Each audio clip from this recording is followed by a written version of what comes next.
The spoofing problem is a big problem. So it started with, patching together my voice is my password utterances by getting somebody to say all of those words individually and then putting them together and then using that to spoof a text-dependent system. Well, there are technologies available that can detect playbacks, and they can detect the acoustic signals essentially that are produced when you play something back through speakers. So anything that's played back through a speaker can be detected. So that's one aspect of it.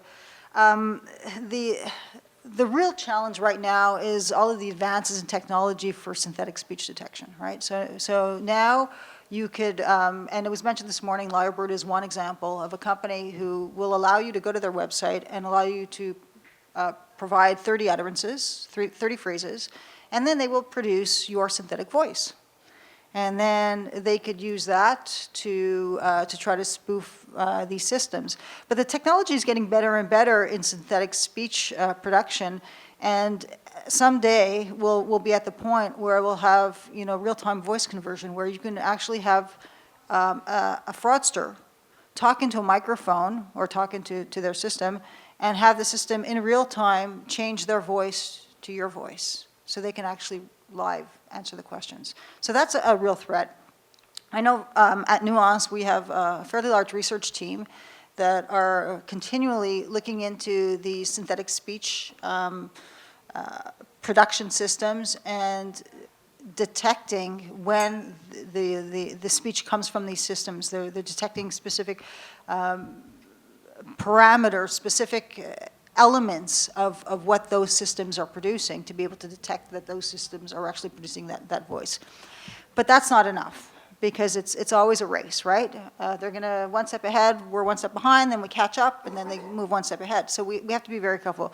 We've actually requested that the companies who produce these synthetic speech systems put watermarks in their transmissions. And if they were to agree to do that, then the nefarious folks would not be able to use it to try to spoof these voice biometric systems, because we would be able to detect the watermarks. But unfortunately, they've refused.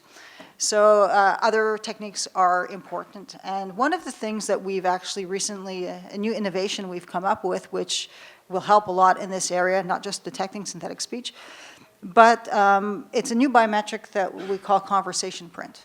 So it's a conversational biometric. So now you're not only detecting how somebody produces sound, but you're also detecting how they choose the words they use, the grammar, their sentence structure, their vocabulary.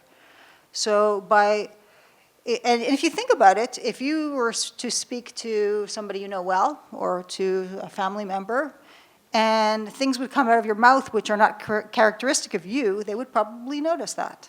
So now we've actually been able to package that into technology. So many layers, you add all of these things together, and again, it's a race.